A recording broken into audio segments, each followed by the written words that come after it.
PSC tips and ട്രിക്സിലേക്ക് ഏവർക്കും സ്വാഗതം. വരുന്ന LDC 2024, LGS 2024 എക്സാംസിന് വേണ്ടി പ്രിപ്പയർ ചെയ്യുന്നവർക്ക് വേണ്ടിയിട്ടുള്ള സിലബസ് പ്രകാരമുള്ള ഫ്രീ ക്ലാസ്സുകൾ നമ്മുടെ ചാനലിലൂടെ സ്റ്റാർട്ട് ചെയ്തിട്ടുണ്ട്. ഒരു ദിവസം 6 ക്ലാസ്സുകൾ വെച്ചാണ് നമ്മൾ നൽകുന്നത്. അപ്പോൾ അതിൻ്റെ സമയം മാത്രം ഞാനൊന്ന് പറയാം. കാലത്ത് 6 മണിക്കൊരു ക്ലാസ് ഉണ്ടായിരിക്കും, 9 മണിക്കൊരു ക്ലാസ് ഉണ്ടായിരിക്കും, 12 മണിക്കൊരു ക്ലാസ് ഉണ്ടായിരിക്കും, 3 മണിക്കൊരു ക്ലാസ് ഉണ്ടായിരിക്കും, രാത്രി 8 മണിക്ക്, രാത്രി 10:30. ഇങ്ങനെയാണ് 6 ക്ലാസ്സുകൾ. അപ്പോൾ അതിലെ ലൈവ് ക്ലാസ്സുകൾ 2 എണ്ണമാണ്. രാത്രിയുള്ള 8 മണിയുടെയും 10:30യുടെയും ക്ലാസ്സുകൾ ലൈവ് സെഷനാണ്. ബാക്കി 4 എണ്ണം പകലുള്ള 4 ക്ലാസ്സുകൾ റെക്കോർഡഡ് ക്ലാസ് ആണ്. അങ്ങനെ ടോട്ടലായിട്ട് 6 ക്ലാസ്സുകളാണ് നമ്മൾ ഒരു ദിവസം പ്രൊവൈഡ് ചെയ്യുന്നത്. അപ്പോൾ അതിൽ GK പോർഷൻസ് വരും, ഇംഗ്ലീഷ്, മാത്സ്, മലയാളം വരും, കറണ്ട് അഫയേഴ്സ്, ഇതെല്ലാം കവർ ചെയ്തിട്ടാണ് നമ്മൾ ഒരു ദിവസം ക്ലാസ്സുകൾ നൽകുന്നത്. ഓരോ ദിവസവും പഠിപ്പിച്ച ഭാഗത്തു നിന്നുള്ള മുൻവർഷ ചോദ്യങ്ങളുടെ ഡിസ്കഷൻ രാത്രി 8 മണിക്ക് ലൈവ് ആയിട്ടുണ്ട്. ഓക്കെ, അപ്പോൾ 8 മണിയുടെ ലൈവ് എന്ന് പറയുന്നത് മുൻവർഷ ചോദ്യങ്ങളുടെ ഡിസ്കഷനാണ്. നമ്മൾ ഓരോ ദിവസവും പഠിച്ച കാര്യങ്ങളുടെ മുൻവർഷ ചോദ്യങ്ങൾ രാത്രി 8 മണിക്ക് നമ്മൾ ഡിസ്കസ് ചെയ്യുന്നുണ്ട്. ഒരാഴ്ച കൂടുമ്പോൾ ആഴ്ചയിൽ നമ്മൾ ശനിയാഴ്ച രാത്രി 8 മണിക്ക് ഒരാഴ്ച പഠിച്ച കാര്യങ്ങളുടെ എക്സാം കണ്ടക്ട് ചെയ്യുന്നുണ്ട്. ഞായറാഴ്ച കംപ്ലീറ്റ് ആയിട്ട് ലീവാണ്. അപ്പോൾ ഈ ഒരു രീതിയിലാണ് നമ്മുടെ ക്ലാസ് മുന്നോട്ട് പോയിക്കൊണ്ടിരിക്കുന്നത്. അപ്പോൾ മാക്സിമം എല്ലാ ക്ലാസ്സുകളും കണ്ട് പ്രയോജനപ്പെടുത്തുക, നോട്ട്സ് തയ്യാറാക്കിയിട്ട് പഠിക്കുക, ഞാൻ എപ്പോഴും പറയുന്നത് പോലെ. ഓക്കെ, പിന്നെ നമ്മുടെ ക്ലാസ്സുകളൊക്കെ ഇഷ്ടമാവുന്നുണ്ടെങ്കിൽ ഒന്ന് ലൈക്ക് ചെയ്യുക, മാക്സിമം ഫ്രണ്ട്സിന് ഒന്ന് ഷെയർ ചെയ്ത് കൊടുക്കുക. എന്തെങ്കിലും സജഷൻസ് ഉണ്ടെങ്കിൽ താഴെ കമൻ്റ് ആയിട്ട് അറിയിക്കാവുന്നതാണ്. അപ്പോൾ ഇന്നത്തെ ക്ലാസ്സിലോട്ട് നമുക്ക് കടക്കാം. ഇന്നത്തെ ക്ലാസ് എന്ന് പറയുന്നത് നമ്മൾ ഫിസിക്സിൽ പ്രവൃത്തിയും ഊർജവും എന്ന് പറയുന്ന ഒരു ഭാഗം നമുക്ക് പഠിക്കാനുണ്ട്. LDCക്കാണെങ്കിലും LGSനാണെങ്കിലും നമുക്ക് ഇമ്പോർട്ടൻ്റ് ആയിട്ടുള്ളൊരു ഭാഗമാണ് പ്രവൃത്തിയും ഊർജവും എന്ന് പറയുന്നത്. അപ്പോൾ ആ ഭാഗത്ത് വരുന്ന മുഴുവൻ SCERT പാഠഭാഗങ്ങളും നമ്മൾ ഈ ഒരൊറ്റ വീഡിയോയിലൂടെ പഠിക്കാനായിട്ട് പോവുകയാണ്. ഓക്കെ, അപ്പോൾ നോട്ട്ബുക്കും പെന്നും റെഡിയാക്കി വയ്ക്കുക, വ്യക്തമായിട്ട് ക്ലാസ് കേൾക്കുക, നോട്ട് തയ്യാറാക്കിയിട്ട് പഠിക്കാം. അപ്പോൾ നമുക്ക് പ്രവൃത്തിയും ഊർജവും എന്ന് പറയുന്ന ഭാഗത്തുള്ള SCERT പാഠഭാഗങ്ങളിലേക്ക് കടക്കാം. 5ാം ക്ലാസ്സിലെ 5ാമത്തെ ചാപ്റ്ററാണ്, ബേസിക് സയൻസിലെ 5ാമത്തെ ചാപ്റ്ററാണ് ഊർജത്തിൻ്റെ ഉറവകൾ എന്നുള്ളതാണ് ചാപ്റ്ററിൻ്റെ പേര്. ഓക്കെ, 5ാം ക്ലാസ്സിലെ 5ാമത്തെ ചാപ്റ്റർ. അപ്പോൾ ആദ്യം തന്നെ നമുക്കിവിടെ പഠിക്കാനായിട്ടുള്ളത് എന്താണ് ഇന്ധനങ്ങൾ അഥവാ ഫ്യൂവൽസ് എന്ന് പറയുന്നത്. എന്താണ് ഇന്ധനങ്ങൾ? കത്തുമ്പോൾ താപം പുറത്തുവിടുന്ന വസ്തുക്കളാണ് ഇന്ധനങ്ങൾ. കത്തുമ്പോൾ താപം പുറത്തുവിടുന്ന വസ്തുക്കളെയാണ് നമ്മൾ ഇന്ധനങ്ങൾ എന്ന് പറയുന്നത്.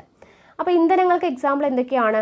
നമ്മൾ പാചകത്തിന് വേണ്ടി ഉപയോഗിക്കുന്ന വിറക്, മണ്ണെണ്ണ, വാഹനം ഓടിക്കാനായിട്ട് ആവശ്യമായിട്ടുള്ള പെട്രോള്, ഡീസൽ, ഇതെല്ലാം എന്താണ്?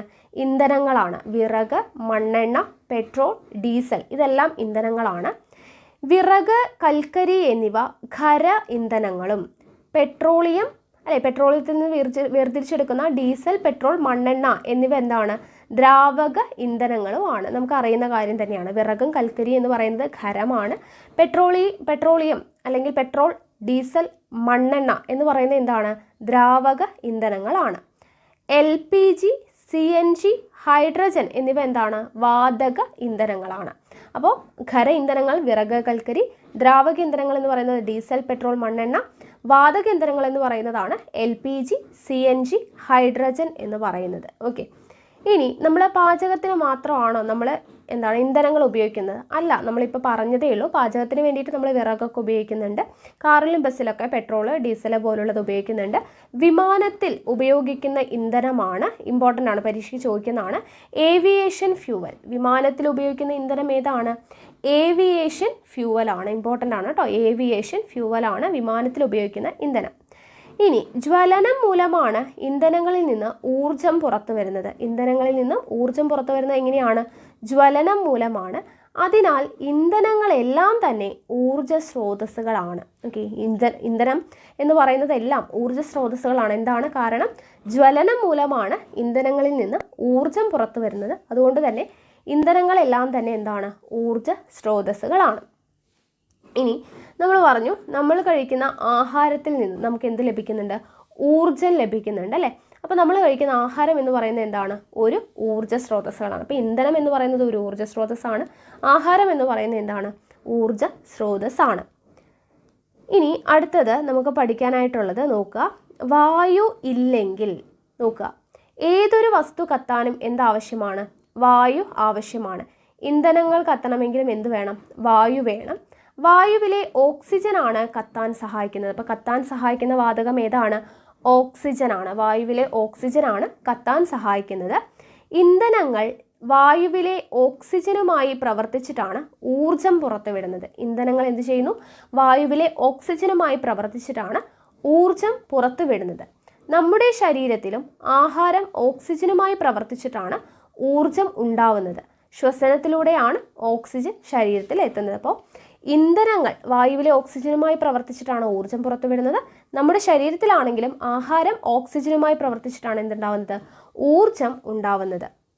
ഇനി അടുപ്പിൽ വിറക് കത്തുന്നതിന് വേണ്ടിയിട്ട് നമ്മൾ ഇങ്ങനെ ഊതും അല്ലെ, കുഴൽ വെച്ചിട്ട് ഊതും. അപ്പോൾ അതെന്തുകൊണ്ടാണ്? നമ്മൾ ഊതുന്ന സമയത്ത് എന്താണ് പുറത്തോട്ട് പോകുന്നത്? ഓക്സിജനാണ് പുറത്തോട്ട് പോകുന്നത് അല്ലേ. അപ്പോൾ കത്താൻ വേണ്ടിയിട്ടുള്ള വാതകമാണ് എന്ത്? സഹായിക്കുന്ന വാതകമാണ് ഓക്സിജൻ എന്ന് പറയുന്നത്. ഓക്കെ, ഇനി ഇവിടെ വിറകടുപ്പ് ഉപയോഗിക്കുമ്പോൾ എന്ന് പറഞ്ഞു കൊടുത്തിട്ടുണ്ട്. ആവശ്യത്തിൽ കൂടുതൽ വിറകടുപ്പിൽ കുത്തി നിറയ്ക്കരുത്. ഓക്കെ, വിറക് എന്ത് ചെയ്യരുത്? ആവശ്യത്തിൽ കൂടുതൽ കുത്തി നിറയ്ക്കരുത്. എന്തുകൊണ്ടാണ്? വായുസഞ്ചാരം ഉറപ്പാക്കണം. വിറക് ചെറിയ കഷ്ണങ്ങളാക്കി അടുപ്പിൽ വയ്ക്കണം. വിറക് പൂർണ്ണമായും ഉപയോഗപ്പെടുത്തണം. ദിവസവും അടുപ്പ് വൃത്തിയാക്കണം. മാസത്തിലൊരിക്കൽ പുകക്കുഴൽ വൃത്തിയാക്കണം. അപ്പോൾ ഗ്യാപ്പ് ഇടണം എന്ന് പറയുന്നത് എന്താണ്? വായുസഞ്ചാരം ഉറപ്പാക്കണം. ഓക്സിജൻ ഉണ്ടെങ്കിലേ കത്താനായിട്ട് സഹായം ഉണ്ടാവുള്ളൂ അല്ലേ. അപ്പോൾ അതിന് വേണ്ടിയിട്ടാണ് അങ്ങനെ പറയുന്നത്. ഇനി ഒരു മെച്ചപ്പെട്ട അടുപ്പ് എന്ന് പറയുന്നത് എന്താണ് നോക്കുക. ഇന്ധനം പരമാവധി പ്രയോജനപ്പെടുത്തി താപം നൽകുന്ന അടുപ്പാണ് മെച്ചപ്പെട്ടത്. ഓക്കെ, ഇന്ധനം പരമാവധി പ്രയോജനപ്പെടുത്തി താപം നൽകുന്നത്. അതുപോലെ വായുസഞ്ചാരം സുഗമമായിരിക്കണം. ഉണ്ടാവുന്ന ചൂട് മുഴുവൻ പാത്രത്തിന് ലഭിക്കണം. പാചകം എളുപ്പമാക്കാനും ഇന്ധനം ലഭിക്കാനും ഇത് സഹായിക്കും. പുക ഒഴിഞ്ഞു പോകാനുള്ള സംവിധാനം ഉണ്ടാവണം. ഇതെല്ലാം ഉണ്ടെങ്കിലാണ് അതിനെ ഒരു മെച്ചപ്പെട്ട അടുപ്പ് എന്ന് നമ്മൾ പറയുന്നുള്ളൂ.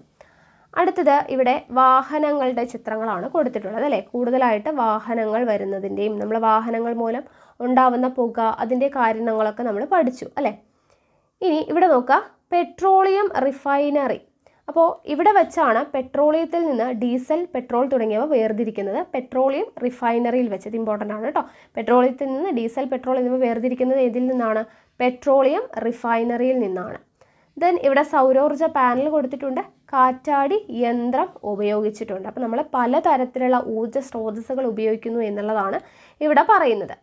ഇനി ഇമ്പോർട്ടൻ്റ് ആയിട്ടുള്ളൊരു ഭാഗമാണ് പാരമ്പര്യ ഊർജ്ജ സ്രോതസ്സുകളും പാരമ്പര്യേതര ഊർജ്ജ സ്രോതസ്സുകളും. ഈ ഭാഗത്ത് നിന്ന് നമുക്ക് എപ്പോഴും ക്വസ്റ്റ്യൻ കിട്ടുന്ന ഒരു ഏരിയ ആണ് കൺവെൻഷണൽ എനർജി സോഴ്സസും നോൺ കൺവെൻഷണൽ എനർജി സോഴ്സസും. നോക്കുക, കോടിക്കണക്കിന് വർഷങ്ങൾക്ക് മുൻപ് പ്രകൃതി പ്രതിഭാസങ്ങൾ മൂലം മണ്ണിനടിയിൽ വളരെ ആഴത്തിൽ അകപ്പെട്ടു പോയ ജൈവാവശിഷ്ടങ്ങളിൽ നിന്നാണ് പെട്രോളിയം ഉണ്ടാവുന്നത്. സസ്യങ്ങളുടെ അവശിഷ്ടങ്ങളിൽ നിന്നാണ് കൽക്കരി ഉണ്ടാവുന്നത്. ഇവ ഫോസിൽ ഇന്ധനങ്ങൾ എന്ന് അറിയപ്പെടുന്നു. ഓക്കെ, അപ്പോൾ എന്താണ് പെട്രോളിയം?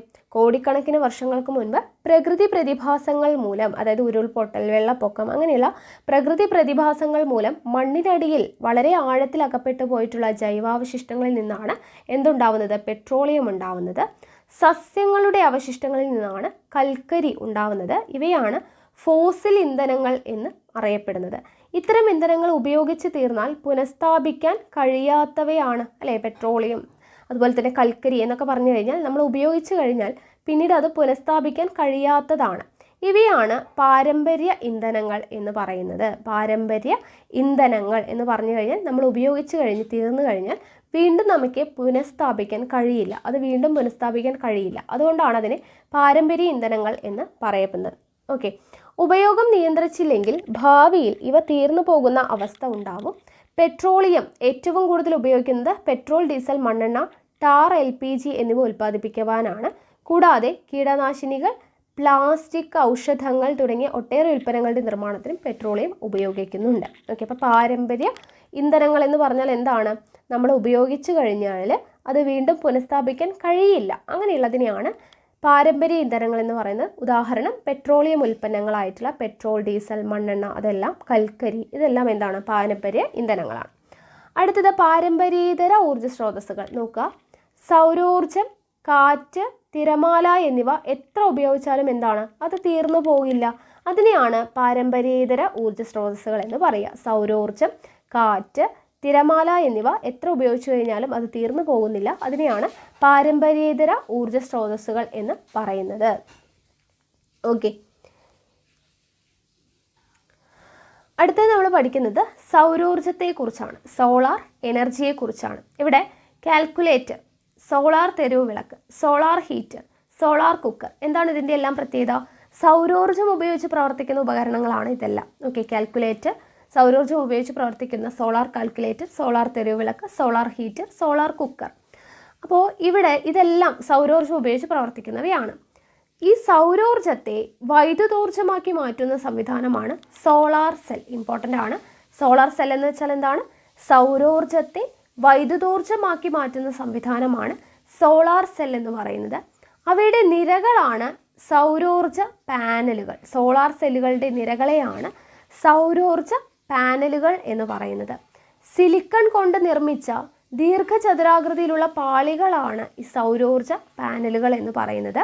എത്ര ഉപയോഗിച്ചാലും തീർന്നു പോകുന്നില്ല എന്നതും മലിനീകരണം ഉണ്ടാക്കുന്നില്ല എന്നതും സൗരോർജ്ജത്തിൻ്റെ മേന്മകളാണ്. എത്ര ഉപയോഗിച്ചാലും തീർന്നു പോകുന്നില്ല, മലിനീകരണം ഉണ്ടാവുന്നില്ല.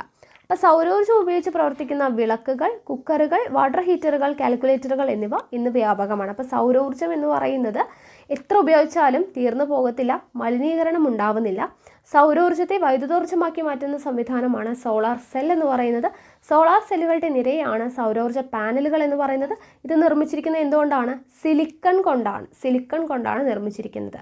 സൗരോർജ്ജം ഉപയോഗിച്ച് പ്രവർത്തിക്കുന്നതിന് എക്സാമ്പിളാണ് കാൽക്കുലേറ്റർ, സോളാർ തെരുവിളക്ക്, solar heater, solar cooker, water heater എന്നുള്ളതെല്ലാം. ഓക്കെ, അടുത്തത് കാറ്റിൽ നിന്ന് ഊർജ്ജം. വലിയ കാറ്റാടി യന്ത്രങ്ങൾ ചലിപ്പിക്കുന്നതിലൂടെയാണ് എന്ത് ലഭിക്കുന്നത്? കാറ്റിൽ നിന്നും ഊർജ്ജോൽപാദനം നടക്കുന്നത്, അല്ലേ? അപ്പോൾ കാറ്റിൻ്റെ ശക്തി കൊണ്ട് എന്ത് ചെയ്യുന്നു? കാറ്റാടി കറങ്ങുന്നു. കാറ്റാടിയുടെ കറക്കം ജനറേറ്റർ പ്രവർത്തിക്കുന്നു. അങ്ങനെ വൈദ്യുതി ഉണ്ടാവുന്നു. അടുത്തത് ഭാവിയിലേക്ക് കരുതലോടെ. നോക്കുക, വിറക് എന്ന് പറഞ്ഞാൽ എന്താണ്? നമ്മൾ പറഞ്ഞു, ഒരു പാരമ്പര്യ ഊർജ്ജ സ്രോതസ്സാണ്. ഉപയോഗിക്കും തോറും അത് കഴിഞ്ഞു പോകും, അല്ലേ? പുനഃസ്ഥാപിക്കാൻ കഴിയില്ല. അപ്പോൾ അതൊരു പാരമ്പര്യ ഊർജ്ജ സ്രോതസ്സാണ്. കത്തുമ്പോൾ ഉണ്ടാവുന്ന കരിയും വാതകങ്ങളും അന്തരീക്ഷ മലിനീകരണത്തിന് കാരണമാവുന്നുണ്ട്. മാത്രമല്ല വിറകിൻ്റെ അമിതോപയോഗം വനനശീകരണത്തിനും ഇടയാക്കുന്നുണ്ട്. അപ്പോൾ ഇന്ധനങ്ങളുടെ ഉപയോഗം നാൾക്കുനാൾ വർദ്ധിച്ചു വരികയാണ്. കൽക്കരി, പെട്രോളിയം എന്നീ ഇന്ധനങ്ങളുടെ ഉപയോഗം കർശനമായി നിയന്ത്രിക്കുകയും പാരമ്പര്യേതര ഊർജ്ജ സ്രോതസ്സുകളിൽ നിന്നുള്ള ഊർജ്ജം പരമാവധി പ്രയോജനപ്പെടുത്തുകയും. പാരമ്പര്യേതര ഊർജ്ജം ഏതൊക്കെയാണെന്ന് നമ്മൾ പറഞ്ഞല്ലേ? സൗരോർജ്ജം, തിരമാല, കാറ്റ്, ഇതിൽ നിന്നുള്ള ഊർജ്ജമെല്ലാം കൂടുതൽ പ്രയോജനപ്പെടുത്തിയാൽ മാത്രമാണ് നമുക്ക് കൂടുതലായിട്ട് ഭാവിയിലേക്ക് ഊർജ്ജ പ്രതിസന്ധി മറികടക്കാനായിട്ട് പറ്റുള്ളൂ എന്നാണ് പറയുന്നത്. ഇനി പാഴാകുന്ന ഇന്ധനങ്ങൾ എന്ന് പറഞ്ഞു കൊടുത്തിട്ടുണ്ട്. നോക്കുക, ഇവിടെ പാഴായി പോകുന്ന ഇന്ധനങ്ങൾ എന്ന് പറഞ്ഞു കൊടുത്തിട്ടുണ്ട്. അതായത് എങ്ങനെയൊക്കെയാണ് ഇന്ധനങ്ങൾ പാഴായി പോകുന്നത്. അതിനൊരു എക്സാമ്പിൾ ഇവിടെ കൊടുത്തിട്ടുണ്ട്. ഫിലമെൻറ്റ് ബൾബ് പ്രവർത്തിക്കുന്നതിന് കൂടുതൽ വൈദ്യുതി ആവശ്യമാണ്. ഫിലമെൻറ്റ് ബൾബ് പ്രവർത്തിക്കുന്നതിന് വൈദ്യുതി കൂടുതൽ ആവശ്യമാണ്. എന്നാൽ അതേ വെളിച്ചം തരുന്ന CFL പ്രവർത്തിക്കുന്നതിന് വളരെ കുറച്ച് വൈദ്യുതി മതി. അതിനാൽ ഊർജ്ജം ലഭിക്കുന്നതിന് CFL ആണ് നല്ലത്. കൂടുതൽ ഊർജ്ജ ലാഭം ഉണ്ടാക്കുന്ന LED ലാമ്പുകൾ ഇന്ന് വിപണിയിൽ ലഭ്യമാണ്. അപ്പോൾ നമുക്ക് അറിയാം, വൈദ്യുതി ചാർജ് കുറയ്ക്കാനായിട്ട് നമ്മളെല്ലാവരും ഫിലമെൻറ്റ് ബൾബിന് പകരം എന്ത് ഉപയോഗിക്കുന്നുണ്ട്? CFL ബൾബ് ഉപയോഗിക്കുന്നുണ്ട്. അപ്പോൾ വളരെ കുറച്ച് വൈദ്യുതി മതി. അപ്പോൾ ഇങ്ങനെ പലതരത്തിൽ എന്താണ് നമ്മുടെ ഇന്ധനങ്ങൾ പാഴാകുന്നുണ്ട്, അല്ലേ? അപ്പോൾ ഇങ്ങനെ ഊർജ്ജം പാഴാക്കാതിരിക്കുമ്പോൾ ഊർജ്ജ സ്രോതസ്സുകൾ എന്താണ് ചെയ്യുന്നത്? നമ്മൾ സംരക്ഷിക്കുകയാണ് ചെയ്യുന്നത്. ഇനി ഇവിടെ ദേശീയ ഊർജ്ജ സംരക്ഷണ ദിനം ഡിസംബർ 14 എന്ന് പറഞ്ഞു കൊടുത്തിട്ടുണ്ട്. അത് പഠിച്ചു വയ്ക്കുക. ദേശീയ ഊർജ്ജ സംരക്ഷണ ദിനം എന്നാണ്? ഡിസംബർ 14 ഓക്കെ, അപ്പോൾ ഇത്രയോ ആണ് നമുക്ക് ഈ ഊർജ്ജത്തിൻ്റെ ഉറവകൾ എന്ന് പറയുന്ന വളരെ ബേസിക് ആയിട്ടുള്ള ഊർജ്ജം എന്ന് പറഞ്ഞാൽ എന്താണ്, ഇന്ധനങ്ങൾ എന്ന് പറഞ്ഞാൽ എന്താണ്, പാരമ്പര്യേതര ഊർജ്ജം, പാരമ്പര്യ ഊർജ്ജം എന്താണ്, ഇതിനുള്ള എക്സാമ്പിളും കാര്യങ്ങളൊക്കെ നമ്മൾ പഠിച്ചു കഴിഞ്ഞു. ഓക്കെ, അപ്പോൾ വളരെ ബേസിക് ആയിട്ടുള്ള കാര്യങ്ങളാണ്. ഇനി നമുക്ക് കൂടുതൽ കാര്യങ്ങൾ പഠിക്കാനായിട്ട് 9ാം ക്ലാസ്സിലെ 5ാമത്തെ ചാപ്റ്റർ ഉണ്ട്, പ്രവൃത്തി, ഊർജ്ജം, പവർ. അത് നോക്കാം. ഇവിടെ നോക്കുക, 9ാം ക്ലാസ്സിലെ 5ാമത്തെ ചാപ്റ്ററാണ് പ്രവൃത്തി, ഊർജ്ജം, പവർ. അപ്പോൾ ഈ ഒരു ചാപ്റ്റർ പഠിച്ചു കഴിഞ്ഞാൽ തന്നെ ഈ ഭാഗത്തു നിന്നുള്ള നമുക്ക് മുഴുവൻ ചോദ്യങ്ങളും അറ്റൻഡ് ചെയ്യാനായിട്ട് പറ്റും. ഓക്കെ, അപ്പോൾ ആദ്യം തന്നെ നമുക്ക് കൊടുത്തിട്ടുള്ളത് പ്രവർത്തനവും പ്രയോഗിച്ച ബലത്തിൻ്റെ ഉറവിടവുമാണ്. അതായത് നമ്മൾ എന്തൊരു പ്രവർത്തനം നടക്കണമെങ്കിലും നമ്മൾ വസ്തുവിൽ ബലം പ്രയോഗിച്ചിട്ടുണ്ടെങ്കിൽ ആ ബലം പ്രയോഗിച്ച ആ ഒരു സ്ഥാനത്തേക്ക് തന്നെ സ്ഥാനമാറ്റം സംഭവിക്കണം. അതായത് നോക്കുക, ഇവിടെ മാങ്ങ വീഴുന്നു എന്ന് പറയുമ്പോൾ പ്രയോഗിച്ച ബലത്തിൻ്റെ ഉറവിടം എവിടെയാണ്? ഭൂമിയാണ്. ഉന്തുവണ്ടി തള്ളുന്നു എന്ന് പറയുമ്പോൾ ആ തള്ളുന്ന ആളാണ് അവിടെ പ്രയോഗിച്ച ബലത്തിൻ്റെ ഉറവിടം എന്ന് പറയുന്നത്, അല്ലേ? അപ്പോൾ നമ്മൾ ഒരു ഭാഗത്തേക്ക് ബലം പ്രയോഗിക്കുകയാണ്. ഒരു വസ്തുവിൽ നമ്മൾ ബലം പ്രയോഗിക്കുമ്പോൾ മാത്രമേ ആ വസ്തുക്കൾക്ക് എന്തുണ്ടാവുള്ളൂ? സ്ഥാനാന്തരം ഉണ്ടാവത്തുള്ളൂ, അല്ലേ? ഇപ്പോൾ ഇവിടെ ഒരു ടേബിൾ ഇരിക്കുന്നുണ്ട്. ആ ടേബിളിന് അവിടെ നിന്ന് സ്ഥാനമാറ്റം സംഭവിക്കണമെങ്കിൽ നമ്മൾ എന്ത് ചെയ്യണം? അതിൽ ബലം പ്രയോഗിക്കണം, അതിനെ പിടിച്ച് തള്ളണം അല്ലേ? നമ്മളൊരു ബലം കൊടുക്കുമ്പോഴാണ് അതിന് സ്ഥാനാന്തരം ഉണ്ടാവത്തുള്ളൂ. ഇപ്പോൾ ഇവിടെ നോക്കുക, ബലം പ്രയോഗിച്ച ദിശയിൽ സ്ഥാനാന്തരം ഉണ്ടാവുന്ന ഒരു എക്സാമ്പിൾ കൊടുത്തിട്ടുണ്ട്. ക്രിക്കറ്റ് ബോൾ അടിച്ചു തെറിപ്പിക്കുന്നു. നമ്മൾ അടിക്കുമ്പോൾ അതിന് സ്ഥാനമാറ്റം ഉണ്ടാവും അല്ലേ? പക്ഷെ നമ്മളൊരു ചുമരിൽ പിടിച്ച് തള്ളുവാണ്, ചുമരിന് വല്ല സ്ഥാനമാറ്റം ഉണ്ടാവുമോ? ഇല്ല. അപ്പോൾ സ്ഥാനമാറ്റം ഉണ്ടാവുന്നതും ഉണ്ട് ബലം പ്രയോഗിക്കുമ്പോൾ, സ്ഥാനമാറ്റം ഇല്ലാത്ത പ്രവർത്തനങ്ങളും ഉണ്ട് അല്ലേ? അപ്പോൾ എപ്പോഴും വസ്തുവിന് എന്തുണ്ടാവണമെന്നില്ല? സ്ഥാനാന്തരം സംഭവിക്കുന്നില്ല. വസ്തുക്കൾക്ക് ബലത്തിൻ്റെ ദിശയിൽ സ്ഥാനാന്തരം ഉണ്ടാവുന്ന സന്ദർഭങ്ങളിലായിട്ടാണ് പ്രവൃത്തി ചെയ്തതായിട്ട് കണക്കാക്കുന്നത്. ഓക്കെ, അതായത് നമ്മളിപ്പോൾ ഒരു ടേബിൾ ഇവിടെ ഇരിക്കുന്നുണ്ട്, നമ്മളതിന് ഈ ഡയറക്ഷനിൽ തള്ളുവാണ്. ഓക്കെ, ഒരു ബലം പ്രയോഗിക്കുകയാണെന്ന് വിചാരിക്കാം. ഓക്കെ, ഇത് ഇവിടെ ഇരിക്കുന്ന ഒരു ടേബിളാണ്, അതിന് നമ്മൾ ഈ ഡയറക്ഷനിൽ ഒരു തള്ളു കൊടുത്തു. ഓക്കെ, ഒരു ബലം പ്രയോഗിച്ചു. അപ്പോൾ അത് ഇവിടേക്ക് എത്തി. ഇവിടെ എന്താണ്? അതിനൊരു സ്ഥാനമാറ്റം സംഭവിച്ചു എങ്കിൽ നമ്മൾ എന്ത് ചെയ്യും? നമ്മൾ പ്രവൃത്തി ചെയ്തതായിട്ട് പറയും. ഓക്കെ, നമ്മൾ പ്രവൃത്തി ചെയ്തതായിട്ട് പറയണമെങ്കിൽ നമ്മളൊരു വസ്തുവിൽ ബലം പ്രയോഗിക്കുമ്പോൾ അതിന് എന്താ ഉണ്ടാവണം? സ്ഥാനാന്തരം ഉണ്ടാവണം. എങ്കിൽ മാത്രമാണ് നമ്മൾ പ്രവൃത്തി ചെയ്തതായിട്ട് കണക്കാക്കത്തുള്ളൂ.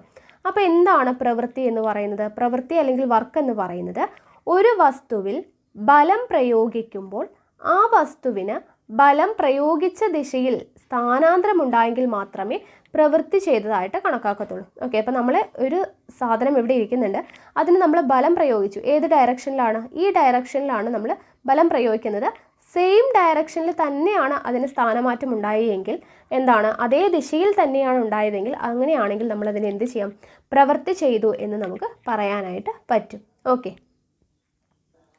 ഇവിടെ നോക്കുക, പ്രവൃത്തിയുടെ ഇക്വേഷനാണ് അടുത്ത് പറയുന്നത്. ഒരു വസ്തുവിൽ എഫ് ന്യൂട്ടൺ ബലം തുടർച്ചയായി പ്രയോഗിച്ചപ്പോൾ ബലത്തിൻ്റെ ദിശയിൽ എസ് മീറ്റർ സ്ഥാനാന്തരം ഉണ്ടായെങ്കിൽ ആ ബലം ചെയ്ത പ്രവൃത്തി എന്ന് പറയുന്നത് W = FS ആണ്. W = FS. F എന്താണ്? ബലമാണ്. S എന്ന് പറയുന്നത് എന്താണ്? സ്ഥാനാന്തരമാണ്, ഡിസ്പ്ലേസ്മെൻ്റ് ആണ്. ഓക്കെ, അപ്പോൾ ഇവിടെ നോക്കുക, ഒരു വസ്തുവിൽ 10 ന്യൂട്ടൺ ബലം തുടർച്ചയായി പ്രയോഗിച്ചപ്പോൾ 2 മീറ്റർ സ്ഥാനാന്തരം ഉണ്ടാകുന്നുവെങ്കിൽ ആ ബലം ചെയ്ത പ്രവൃത്തിയുടെ അളവ്. അപ്പോൾ W = FS ആണ്. അപ്പോൾ F നമുക്കറിയാം 10 ആണെന്ന്, S എന്ന് പറയുന്നത് 2 ആണെന്ന് തന്നിട്ടുണ്ട്. അപ്പോൾ 10 × 2 = 20 ന്യൂട്ടൺ മീറ്റർ അല്ലേ? അപ്പോൾ പ്രവൃത്തിയുടെ യൂണിറ്റ് ന്യൂട്ടൺ മീറ്റർ എന്നാണല്ലോ ലഭിച്ചിരിക്കുന്നത്. ഇതിനെയാണ് ജൂൾ എന്ന് പറയുന്നത്. അപ്പോൾ ജൂൾ എന്ന് പറയുന്നത് എന്താണ്? ന്യൂട്ടൺ മീറ്റർ എന്നുള്ളതാണ് ജൂൾ എന്ന് നമ്മൾ പറയുന്നത്. ഓക്കെ, ജൂൾ എന്നാണ് വിളിക്കുന്നത്. 1000 ജൂൾ എന്ന് പറയുന്നത് 1 കിലോ ജൂളാണ്. ഓക്കെ, 1000 ജൂൾ എന്ന് പറയുന്നത് എന്താണ്? 1 കിലോ ജൂളാണ്. ഓക്കെ, അപ്പോൾ അത് അറിഞ്ഞിരിക്കുക. ഇനി അടുത്ത ഇക്വേഷൻ നോക്കുക. നമ്മളൊരു വസ്തു മുകളിലോട്ട് ഉയർത്തുന്ന സമയത്ത് ഗുരുത്വാകർഷണ ബലത്തിന് എതിരെ ചെയ്യുന്ന പ്രവൃത്തിയാണ് W = mgh. Okay, W = mgh എന്ന് പറയുന്നത് നമ്മളൊരു വസ്തു മുകളിലോട്ട് ഉയർത്തുന്ന സമയത്ത് ഗുരുത്വാകർഷണ ബലത്തിന് എതിരെയാണ് നമ്മൾ പ്രവൃത്തി ചെയ്യുന്നത്. അപ്പോൾ W = എന്താണ്? mgh ആണ്. ആ ഇക്വേഷൻ പഠിച്ചു വയ്ക്കുക. അവിടെ ഒരു എക്സാമ്പിൾ, ഒരു കണക്ക് കൊടുത്തിട്ടുണ്ട്. അപ്പോൾ അത് mgh വെച്ചിട്ട് നമുക്ക് സോൾവ് ചെയ്യാൻ വേണ്ടിയിട്ടുള്ളതാണ്. ഓക്കെ, അതായത് 100 ഗ്രാം മാസുള്ള ഒരു പുസ്തകം, മാസ് എന്ന് പറയുന്നത് 100 ഗ്രാം ആണ്. 100 ഗ്രാം എന്ന് പറയുന്നത് നമുക്ക് എന്ത് ചെയ്യണം? കിലോഗ്രാമിലോട്ട് മാറ്റണം. അപ്പോൾ 0.1 kg എന്നായിട്ട് നമുക്ക് കിട്ടി. ദെൻ ഗ്രാമിലാണ്. ദെൻ 1 മീറ്റർ ഉയരമുള്ള എന്ന് പറയുമ്പോൾ 1 മീറ്റർ, ഹൈറ്റ് എന്ന് പറയുന്നത് h എന്ന് പറയുന്നത് 1 മീറ്റർ ആണ്. g എന്ന് പറയുന്നത് 10 m/s². അപ്പോൾ അത് നമ്മൾ ചെയ്യുന്ന സമയത്ത് നമുക്ക് ആൻസർ നോക്കുക, 1 ജൂൾ എന്ന് പറഞ്ഞ് കിട്ടി. അപ്പോൾ 100 ഗ്രാം മാസുള്ള ഒരു വസ്തുവിനെ 1 മീറ്റർ ഉയർത്താൻ ചെയ്യേണ്ട പ്രവൃത്തിയുടെ അളവാണ് 1 ജൂൾ എന്ന് പറയുന്നത്. അപ്പോൾ 1 ജൂൾ എന്ന് പറയുന്നത് എന്താണ്?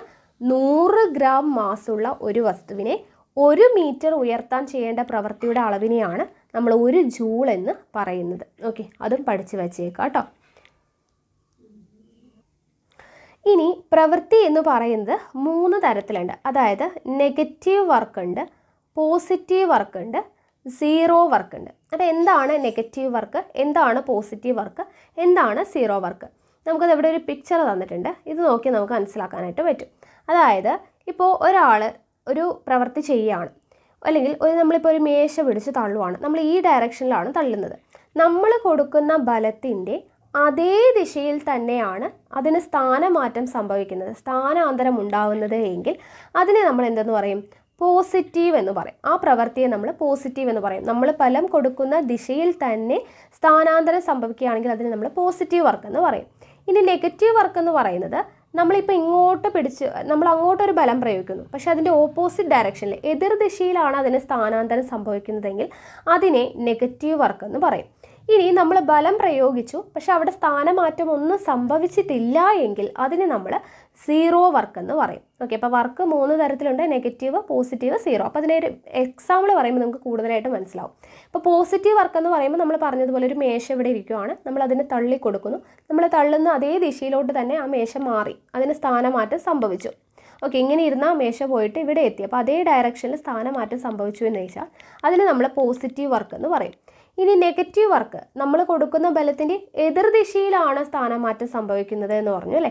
അതിന് ബെസ്റ്റ് എക്സാമ്പിളാണ് വടംവലി അല്ലേ. വടം വലിക്കുമ്പോൾ നമ്മൾ ഇങ്ങോട്ട് വലിക്കും, പക്ഷെ അതിന് സ്ഥാനമാറ്റം ഉണ്ടാകുന്നത് എന്താണ്? ഓപ്പോസിറ്റ് ടീം അങ്ങോട്ട് വലിക്കുമ്പോൾ അങ്ങോട്ട് പോകും അല്ലേ. അപ്പോൾ നമ്മൾ പ്രയോഗിക്കുന്ന ബലത്തിൻ്റെ ഓപ്പോസിറ്റ് ഡയറക്ഷനിലാണ് അവിടെ സംഭവിക്കുന്നത്. അപ്പോൾ അവിടെ എന്താണ്? അതാണ് നെഗറ്റീവ് വർക്ക് എന്ന് പറയുന്നത്.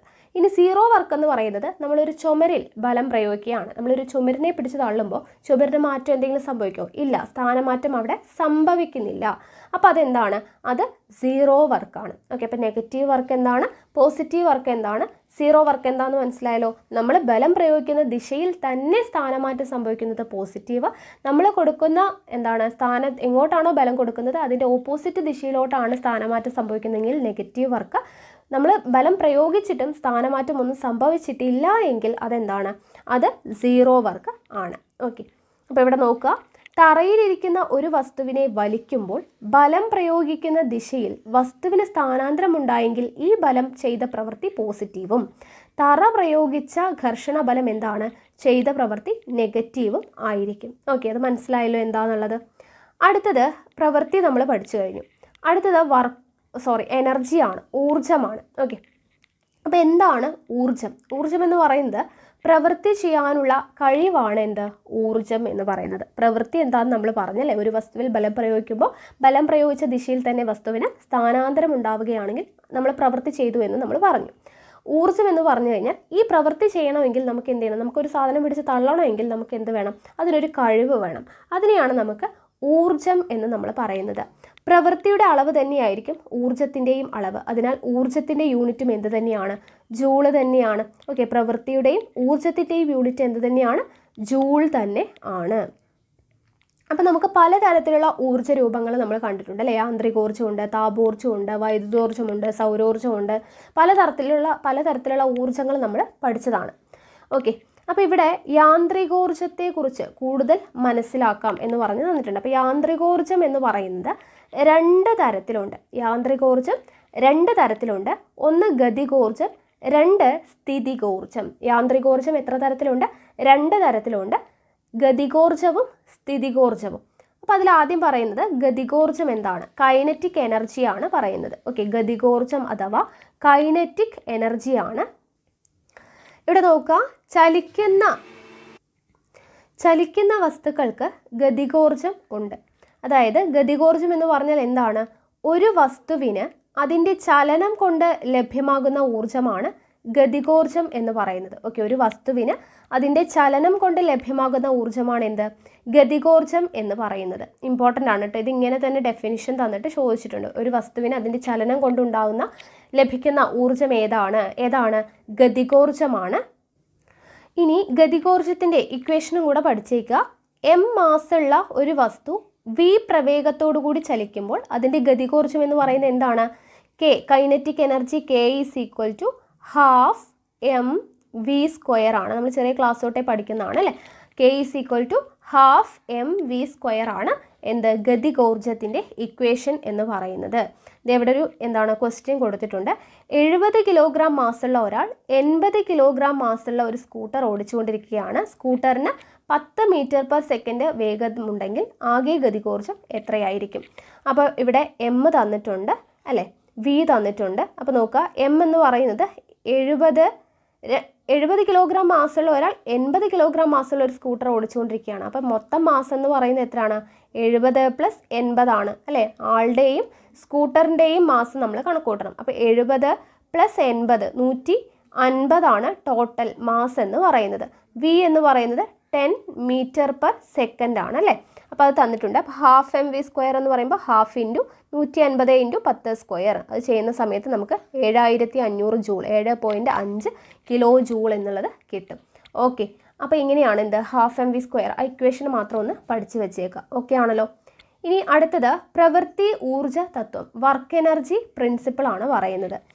അതായത് ഇവിടെ നോക്കുക, m മാസ്സുള്ള ഒരു വസ്തു u പ്രവേഗത്തോടു കൂടി സഞ്ചരിച്ചുകൊണ്ടിരിക്കുന്നു.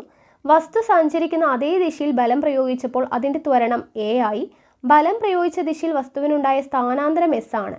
എങ്കിൽ ബലം ചെയ്ത പ്രവൃത്തി എത്രയാണ്? പ്രവൃത്തി എന്ന് പറയുന്നത് W=F × S ആണ്.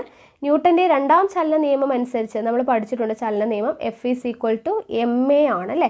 അപ്പോൾ W=Fs എന്നുള്ളതിൻ്റെ സ്ഥാനത്ത് ma × S എന്ന് കൊടുക്കാം. അങ്ങനെയാണെങ്കിൽ ചലന സമവാക്യം അനുസരിച്ച് v² u² + 2as ഇവിടെ ഇക്വേഷൻ ഡെറിവേഷൻ ആണ്.